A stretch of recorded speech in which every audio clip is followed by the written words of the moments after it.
Bon Loïc, grosse affiche. Est-ce que tu sens une effervescence particulière au sein du vestiaire? Il fait partie de nos gros tests. C'est vrai que voilà, ce sera un peu différent parce que le PSG, pas besoin d'en parler, hein. Mais ouais, tout le monde est concerné, c'est le plus important. Parce que récemment vous avez joué contre Lens, vice-champion, contre Monaco, qui a des ambitions cette saison. Là on a le sentiment que c'est encore une dimension au-dessus. Ouais, ouais, c'est du très gros calibre. Mais on aime bien se jauger à ce genre de calibre. Comme je l'ai dit, tout le monde est concerné, tout le monde a l'envie.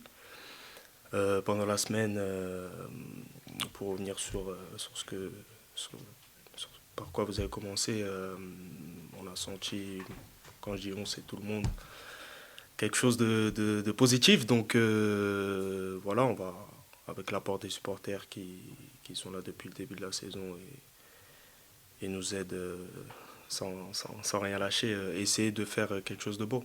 C'est un match bonus pour vous. C'est un match bonus. Je dirais pas oui parce que ce serait le laisser ne pas le prendre au sérieux. Donc non, je dirais que non parce qu'on va jouer le match pour le gagner. Ok, c'est le PSG, mais si on ne prend pas de risques, c'est le plus gros risque. On va pas te demander ce qu'il y a à craindre du PSG parce que tout le monde le sait finalement. Mais quels vont être les atouts du hack pour bousculer et tenter peut-être de s'infiltrer dans une faille? Ah, notre force, c'est qu'on joue tous ensemble, comme on le fait depuis le début de la saison. Il n'y a rien à ajouter. On le fait tous ensemble et ça va le faire. Défensivement, vous vous apprêtez à vivre un match peut-être beaucoup plus compliqué que les autres. Parce que voilà, sur le papier, la logique voudrait que le hack subisse quand même une majorité du temps. Après, je voudrais pas dire qu'on est habitué parce que quand on regarde le classement, voilà, il y a beaucoup d'équipes derrière nous. Mais on défend très bien. Donc s'il faut défendre, on va défendre, il n'y a pas de souci. Tu faisais beaucoup d'équipes derrière vous. Ça veut dire que le hack, c'est un petit luxe finalement de recevoir le PSG en étant en si bonne position. Il n'y a pas le stress d'une défaite qui vous plongerait en fond de cale. Bon, après, c'est vrai qu'on est bien parti, donc si on part dans le cas de figure où on perdrait dimanche, ce serait pas une grosse alerte avec tout ce qu'on a mentionné, mais on veut faire quelque chose. On part pas en se disant qu'on va perdre le match.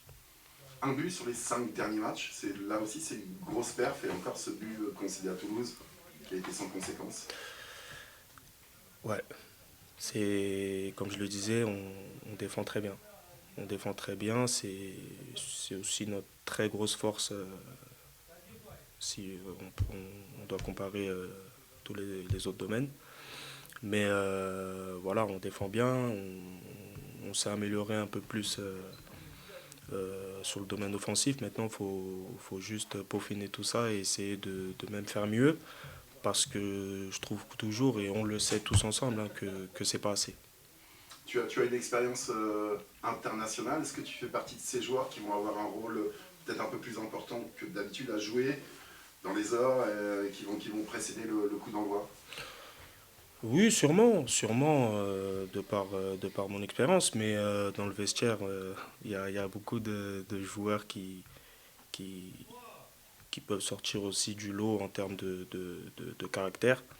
Euh, on va arriver après en termes de motivation, je, je sais pas, le coach, que ce soit le staff ou je sais pas ce qu'ils pourront faire de plus parce que voilà, jouer le PSG à la maison avec un 3 ou 4e, 3e guichet fermé d'affilée avec tout un stade derrière nous. C'était pas motivé, il faut changer de métier. Mais non, je pense que je suis sûr même que tous les joueurs, même ceux qui seront en tribune ou sur le banc, seront sur, sur le même piédestal. Le fait d'être parvenu à bousculer Monaco, d'avoir été plus proche ce jour-là de la victoire que de la défaite, est-ce que ça aussi c'est quelque chose sur lequel vous pouvez vous appuyer pour défier ce PSG? Bien sûr, après on le sait. Il y a des moments où on va souffrir, Mais les petits moments où on peut essayer de gratter, notamment sur des pertes de balles, pardon, ou sur des contres, ou des moments où on peut se retrouver dans leur surface adverse, il faudra être très très très précis parce que ça va coûter très cher. On a évoqué la solidité défensive du HAC, c'était déjà une grande force du HAC la saison dernière en Ligue 2. Est-ce que c'est un point sur lequel le staff insiste particulièrement? Est-ce que vous le travaillez particulièrement également, cette solidité, Oui, on travaille tout. On travaille tout. Après, défensivement, c'est vrai que il y a de très bons joueurs. C'est aussi beaucoup de travail, mais il y a les joueurs qui ont aussi cette capacité à constamment répéter les efforts et à éviter justement de faire en sorte qu'on prenne soit des grosses occasions ou justement qu'on encaisse des buts. Euh, et Arthur qui fait un super début de saison. Euh, Derrière tous les défenseurs, je ne vais pas mentionner de nom, mais je pourrais mentionner tout le monde. Tout le monde fait son boulot, donc sur ce côté-là, on est tous sereins, mais on sait aussi qu'il ne faudra pas lâcher parce que ça peut tourner du jour au lendemain. En face, il y aura un joueur, notamment sur ton côté, on ne sait pas si tu seras piston ou un peu plus haut comme à Nantes, il y aura un joueur comme Kylian Mbappé, tu l'as déjà affronté avec la Hongrie contre l'équipe de France.